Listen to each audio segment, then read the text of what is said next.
Hey everyone, from Mahocha over here. Today I'm going to be doing a second episode of of my talk series that I kind of started last week. This today I talked about not going in with a theme, but today I decided to go with a theme, so I guess we're just going to be doing this any which way that I kind of see fit. I kind of touched on this at the last little bit of the last episode, but I want to talk about now about how white belts should watch film for jiu-jitsu. So there's a lot of things out there. There's a lot of complex things you can do, especially if you're a higher belt. And it's just like you can look for pattern recognition, you can look for extra details on positions, you can assess problems, you can come to your own conclusions about particular techniques.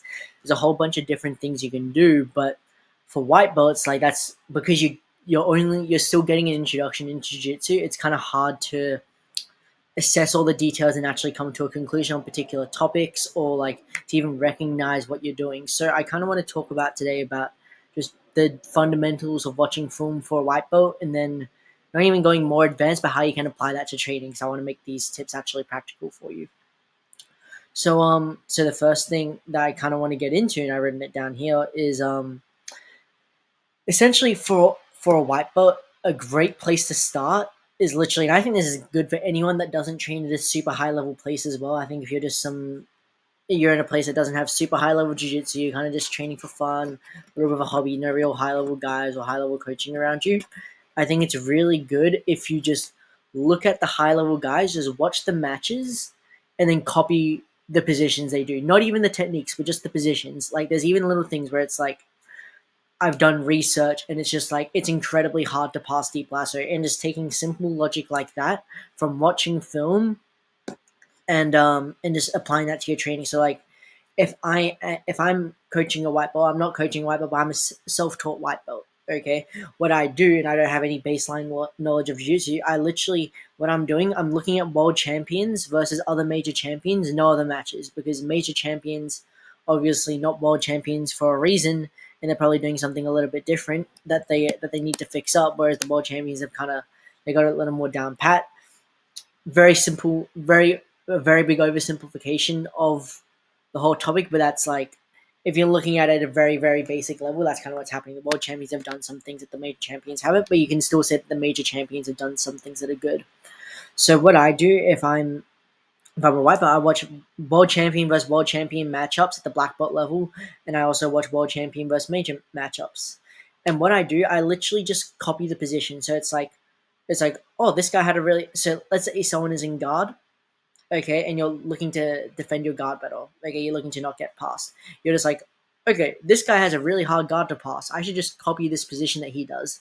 And then honestly, you'll probably have a lot of success like that. And I can give you some straight off the bat. Like if you use a position like collar lasso, incredibly hard. If you just literally just stay there, it makes it incredibly hard for like even high level people to pass. Probably a high level guy will pass you because of like the physicality, and they can combine things in here and there. But like the position itself is very, very hard to pass. So if you just take little things like that and just look at things from a very basic level. So if you're a white belt and you don't even know the names of positions yet, you're just like, what is Delhi Heaver? What is X guard? What is collar sleeve? What's collar sleeve?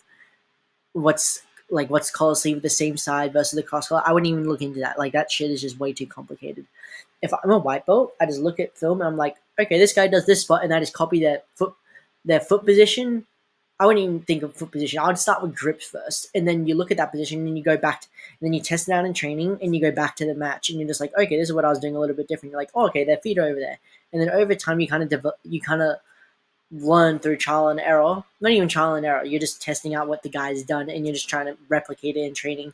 And I think it's a great way for a white belt to start and getting exposed to high level jiu-jitsu and starting to create their own jiu-jitsu that's a little more their own and also effective. If they're just training like some hometown gym, not like some mega monster, like a Unity or an Atos or something like that. You're not really gonna get exposure to these kind of ideas if you're not training at good places like that, or exposed to ideas that people have been to those. You're not gonna get exposure to those ideas if you haven't trained with people who haven't been to those places. Okay, the best you've got is over the internet, right? And that's still even some pretty limited. I'm trying to bridge the gap here. So yeah, so that's a big thing. So just like copying the positions that you see the high level guys, you're just like, okay, this guy's good. I should copy this position. Literally using simple logic like that will get you very far as a white belt. And then it's just like, and then after that, the next step is to copy the techniques.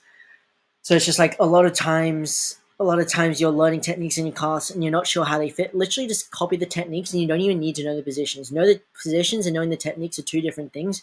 You can try and arm drag from like honestly, if you just try and do the moves that the high level guys do, you'll probably have a decent amount of success with it. You'll probably be like, okay, I saw an arm drag, and it's just like, okay, this guy does it from guard a lot. Okay, I'm just going to try arm dragging from guard a lot.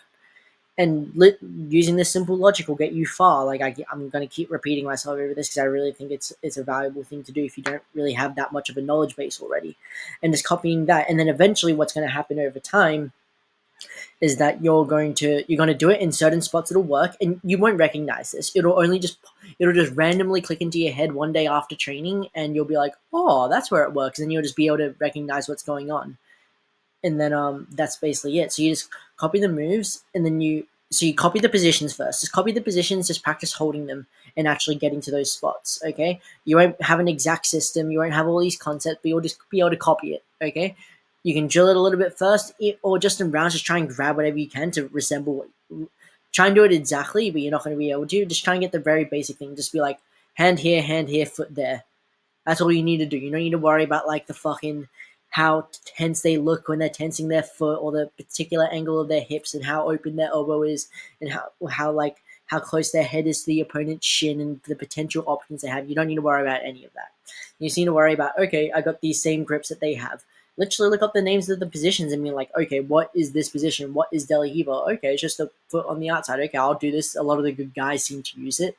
You can literally just do that, and I think that's a big step in the right direction for a lot of people. It kind of like, you really just need to dumb it down at the start. Don't need to get overcomplicated. I think guys have a certain idea of a particular position, but then don't have the full understanding of it, and it leads them to trying techniques that are not effective, or just like they just do random shit. But there's this white belt that I train with. Shout out to Hoa.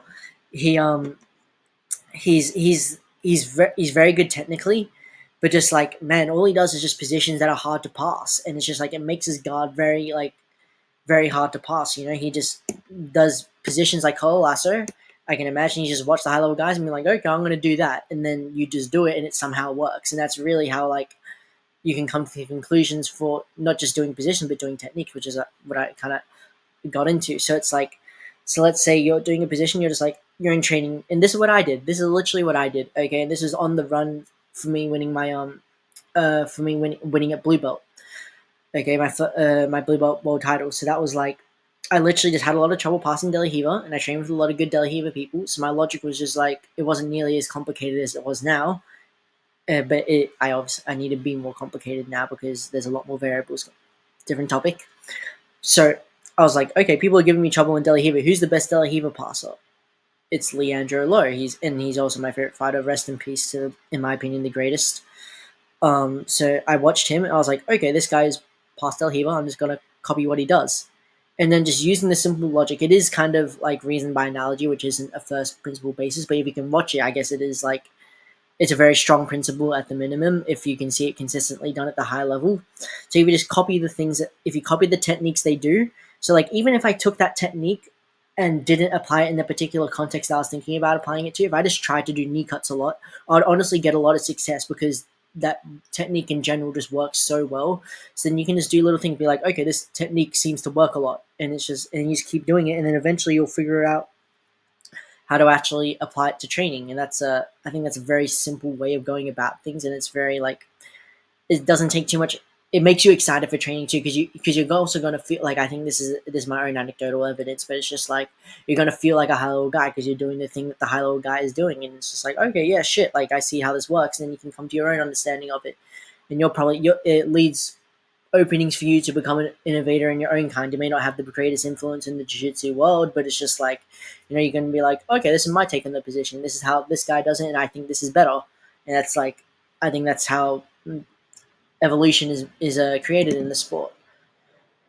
And so if you're going on from there, it's just like, so what you do, so once you've copied techniques, once you've copied positions, and you start copying techniques from positions of high level guys, and that's where you go on. And then once you've copied techniques, you copy combinations, and then from combinations you copy details, and then from details you start getting creative, you start transferring them to other positions, or you start thinking about the counter to those details, and then you can come up with your own jiu-jitsu. This is like the start of you building the very own foundation for your jiu-jitsu if you want to be like an independent studier, like almost like a jiu-jitsu academic, if you will. And yeah, this is something that's really, really powerful. And another thing that you can do if you're a fucking like if you got time on your hands, like do this shit, because I was doing this. I was doing this a lot, like back in the day, and I got a lot of data. And it's literally just doing like statistical analysis of positions, and it's just like, okay, what technique works best from here against the most world champions? And it's just like you can just you can figure out why a technique works. So you do a statistical analysis. So you're just like, okay, this guy did 20,000 knee cuts. Okay, how many of those worked? What were the commonalities between those working? And if you just look at commonalities, that's essentially how you get concepts, because commonalities and concepts are generally just like strong principles by definition.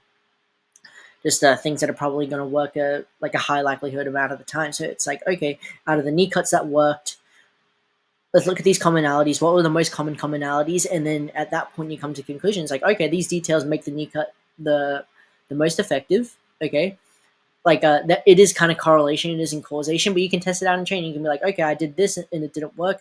I did this and it did work, and like, it's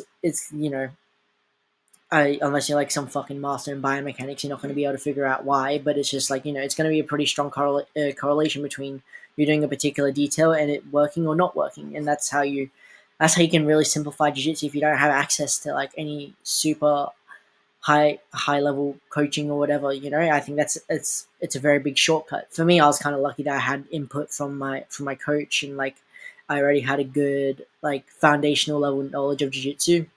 But if you're not starting off with that, I start off with statistical analysis. It's very easy to do. It's time consuming. That's the only painful part.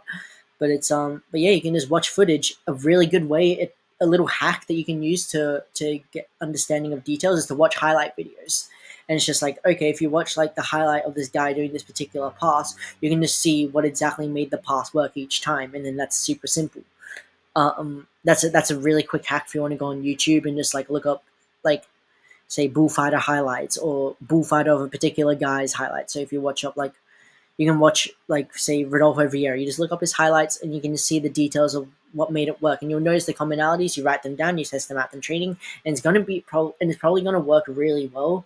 And also there's I can imagine for most people there's going to be like almost more emotional conviction in the move because you've seen the high level guy do it, and if you've analyzed it enough or properly, I should say, not even enough because people will still overthink. But just like if you analyzed it properly, you'll have full conviction. It's like this is what the fucking world champion guy does. I'm going to do it in training, and I'm going to go fucking hard on it. And I think that's a very powerful thing that you can apply to training, and it's super simple. And it's like that's the thing I like about this. It is super simple. It's not complex at all, and then it also leads the path to creating more of your own systems. You can be like, okay, I'm going to chain this from this. Like I remember this highlight clip of Floyd Mayweather talking about. He's like, I stole this from this guy, I stole this from this guy, and then I added a little bit of my own flavor, and then that's Floyd Mayweather.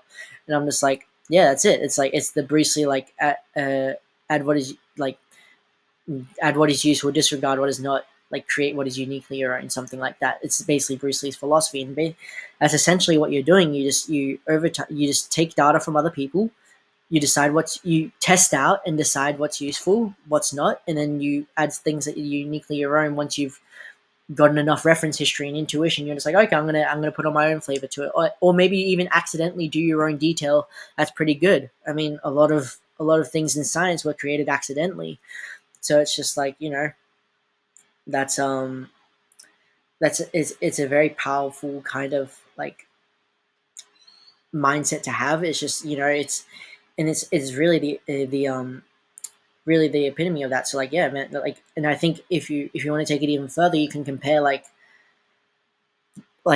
I mean you can do this once you're more advanced. I wouldn't recommend this at the start for a white belt, but like man, if you get yourself a Flow subscription, you can just you can look at the black belts, compare them to the blue belts, compare each winners of each individual category to the second places and the medalists, and like you can get really complicated and do different types of analysis to actually like inspire your jiu-jitsu almost, and then you can know actually what things are high level and what things are not, and it filters out all the bullshit. It's really, really simple. It's just so time consuming. You have no idea. I've sat down in front of my computer for like fucking 4 hours at a time fucking my eyes and my head hurting, and I'm just like, oh fuck, I've got to study this film. But that's what you want to do if you want to find the answer. And it's it's honestly fun though, because like you're searching for that thing, and then once you find it, it's really really rewarding. You're just like, oh my god, I found this thing that's going to change it. And honestly, if like for a lot of people, I'm not sure if I'm gonna say a lot of people, but at least for me, it was it was very like it was very exciting finding those little things and those little details. And it's just like, oh my god, there's one thing is going to change the game. Maybe not literally change the game, but change my game, going to change my jiu-jitsu. And it's just like, you can find out different answers and different conclusions from this. Um, yeah, I'm trying to think of what else for white belts. Yeah, so just copy the things. I think for white belts, that's really good. Once you're a blue belt, then you want to start recognizing like different types of patterns. Like you want to start recognizing how positions chain together. No, that would be my own curriculum that I'd give, but I wouldn't do exactly that. But that's an example of it. But there's like a whole bunch of things you can do. Like you can start creating your own like data sets almost. So it's like, okay, people get passed in this position at this time of the match with this particular pass, and you can just get more and more complex and ridiculous with it. And honestly, it's very productive because you're seeing the evidence right in front of you, and you're not bullshitting yourself. And it's like, even if it's not exactly what you think it is, you're still going to be able to go into. You're going to have somewhat of the right idea. And if you just copy it, like I was saying with the white belts, you're probably going to have some success with it. And maybe not if you don't have success and you know they're doing something different. It's going to force you to take a closer look, and you're going to be like, oh, fuck, that's what I was missing. And then you're going to be able to come back to training, test it out, see if it was actually the right thing. If it was, great. If it wasn't, you go back, you look at the film, and you come back and you do the training again. It's what I was talking about last episode. It's a scientific method. It's a critical feedback loop. It's all the same shit. But yeah, man, this I think this is really powerful for white belts. I think I'm trying to see if I got any notes. Yeah, that's basically it. And it's like, yeah, that's a powerful thing. So recap: initially start off copying the positions, then copy the techniques. It doesn't matter where the techniques come from. Just do the technique. Doesn't even matter about the position. After like you're probably going to have success doing both. Then eventually you're going to be able to. Then after that, after you've gotten familiar with the high level positions and the high level techniques, then start looking at the high level techniques from the positions, and then you can start getting more complex from there. And it's just like, just copy it, and just you can make statistical analysis of what's most effective, what's not. Um, you can categorize things a little bit more. I actually won't get into that because I want to keep this episode fairly simple. But yeah, that's it. It's very simple, and I think this is super powerful for people that are just not training a high level gym or white belts and are kind of lost and they want to like get more progression. I think just looking at film, copying the shit the high level guys do, um, and then yeah, applying it to your own training. That's it. Thank you for listening. Follow me on Instagram if you're watching this on YouTube. Um, I'd appreciate any kind of support. If you have any questions or any topics you would like me to elaborate on, please give me topics to elaborate on. I would love to fucking ramble on different topics. It gives me inspiration. I love talking about different ideas.